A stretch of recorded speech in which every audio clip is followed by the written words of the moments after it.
বিৰোধী ঐক্য মঞ্চৰ প্ৰাৰ্থী প্ৰদীপ চৰকাৰৰ ৫টাকৈ নিৰ্বাচনী কাৰ্যালয় মুকলি। নিৰ্বাচন সমাগত ৰাজনৈতিক দলসমূহে নিজা নিজা প্ৰতিশ্ৰুতি লৈ ভোটাৰ ৰাইজৰ মাজত প্ৰচাৰ অব্যাহত ৰাখিছে। এই ক্ষেত্ৰত বিৰোধী ঐক্য মঞ্চৰ এক শক্তিশালী দল ভাৰতীয় জাতীয় কংগ্ৰেছ দল। তাৰেই অংশস্বৰূপে আজি মানিকপুৰ অঞ্চলত কেইবাটাও নিৰ্বাচনী কাৰ্যালয় মুকলি কৰি প্ৰচাৰ অব্যাহত ৰাখিছে। মানিকপুৰ ৰাজীৱ ভৱনত বিৰোধী ঐক্য মঞ্চৰ অস্থায়ী নিৰ্বাচনী কাৰ্যালয় মুকলি। ইয়াৰ উপৰি আলুখুণ্ডা, সোনাইকোলা, পালেংবাৰী, পাটিলদহা আৰু ঝাউবাৰীত কাৰ্যালয় মুকলি কৰে ১৬ নং অভয়াপুৰী বিধানসভা সমষ্টিৰ কংগ্ৰেছৰ মনোনীত প্ৰাৰ্থী শ্ৰী প্ৰদীপ চৰকাৰে। কাৰ্যালয় মুকলি কৰি প্ৰাৰ্থীগৰাকীয়ে কয়, বিজেপি চৰকাৰৰ দুৰ্নীতি, অগাধ সম্পত্তি আহৰণ, দেশৰ উন্নয়ন স্থবিৰ ইত্যাদিৰ বাবে বিৰোধী ঐক্যক ভোট দিব। এই কাৰ্যালয় মুকলি অনুষ্ঠানত বিৰোধী ঐক্যৰ বহুতো জ্যেষ্ঠ ব্যক্তি উপস্থিত থাকে। News desk, Bijni, first 24। তাৰ মূল বিষয়বস্তু আমি কেনেধৰণে ইয়াৰ পিছতে আমি কমিটিৰ সভাপতি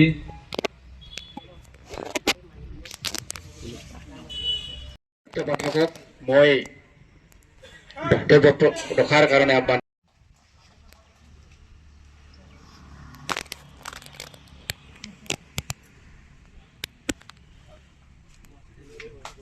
এই চলতে সকলোকে ধন্যবাদ জনাইছো।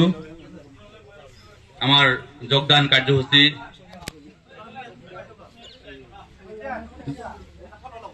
নতুনকৈ আমাৰ দলত যোগদান হোৱা সদস্যসকলক ডেভেলপমেন্ট ৰাইজে ভোট দিব ডেভেলপমেন্ট এক।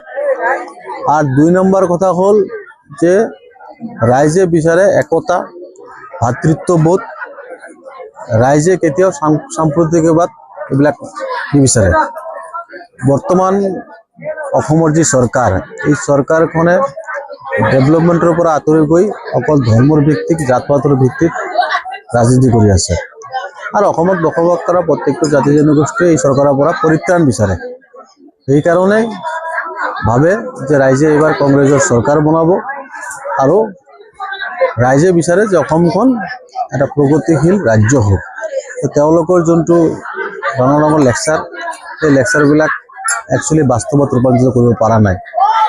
তেওঁলোকে কৈছিল যে প্ৰত্যেক বছৰে ৰাজ্যখনৰ ক্ষেত্ৰত ১ লাখ কৰি চাকৰি দিব, কিন্তু দেখা গ'ল হিসাব কৰি যে ১.৫ লাখ মানে মোটামুটি এটা আনুমানিক চাকৰি এটা দিছে। আর এই চাকরিখিনি নতুন যে পোস্ট ক্রিয়েট হয়েছে এটি কিন্তু হওয়া নাই, সব ভ্যাকেন্সি পোস্টত দিছে।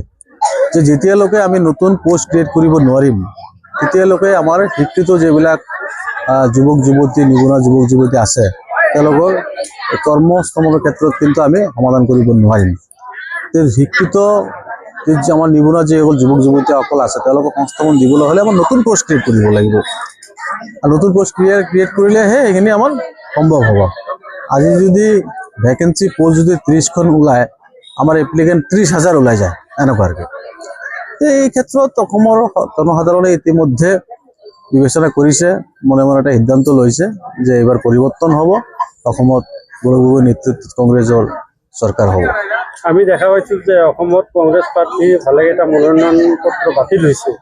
এই ক্ষেত্ৰত শাসকীয় দলৰ কিবা কুচক্ৰান্ত আছে বুলি ভাবে নেকি? থাকিব পাৰে নিশ্চয়। মই ইমান দূৰ অৱগত নহয়। বৰপেটাৰ এটা অৱগত হৈছিলোঁ মই যে এইটো কি একচুৱেলি, মই তাৰ লগত আলোচনা কৰি আছোঁ। তেওঁ ক'লে কোনোবাই কৈ আছে এইটো স্কেন কৰা কপি, কোনোবাই কৈ আছে ছিগনেচাৰ নাই। এইখিনি অলপ চাব লাগিব, চাই পিছত ক'ব পাৰিম মই। সেইটো বৰ্তমান মই যিহেতু মোৰ নিজৰ দলীয় কাম কাজত মই এইকেইদিন খুব ব্যস্ত আছোঁ, সেইখিনি মই খবৰ ল'লে শুনিছোঁ। বহুতকেইটা ৰিজেক্ট হৈছে বুলি কৈছিল, কিন্তু আকৌ মানে ছ'চিয়েল মিডিয়াৰ যোগেদি চাইছোঁ, আকৌ মানে ৰাতিপুৱা যদি চাইছোঁ ৰিজেক্ট, আকৌ আবেলি কেতিয়াবা মানে ছ'চিয়েল মিডিয়াত আহিছে যে একচেপ্ট। যেনেকৈ আমাৰ জালুকবাৰী সমষ্টিৰ যোনটো বিজয় কথা প্ৰথমতে বাতৰিত ওলাল যে তেওঁৰটো ৰিজেক্ট হৈছে, কিন্তু আকৌ পিছবেলা চাওঁ যে নাই তাৰটো একচেপ্ট হৈছে। তো এই কেইটা ৰিজেক্ট হৈছে মই এতিয়ালৈকে মানে গম পোৱা নাই। সদায় প্ৰতিদ্বন্দ্বীক যিসকল থিয় হয়, প্ৰতিদ্বন্দ্বীক কেতিয়াও কমজুৰি বুলি ভাবিব নালাগে।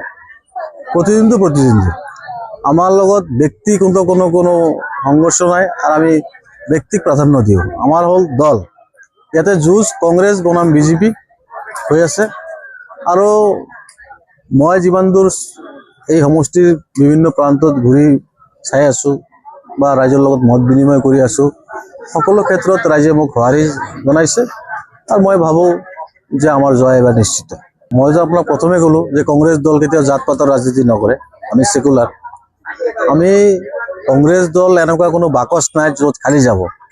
আমি কেতিয়াও জাত পাতৰ ৰাজনীতি নকৰোঁ আৰু এই অভয়পুৰী নতুনকৈ গঠিত অভয়পুৰী সমষ্টিৰ প্ৰত্যেকজন জনসাধাৰণ ৰাজনৈতিকভাৱে সচেতন, সঠিক সময়ত সঠিক সিদ্ধান্ত ল'ব।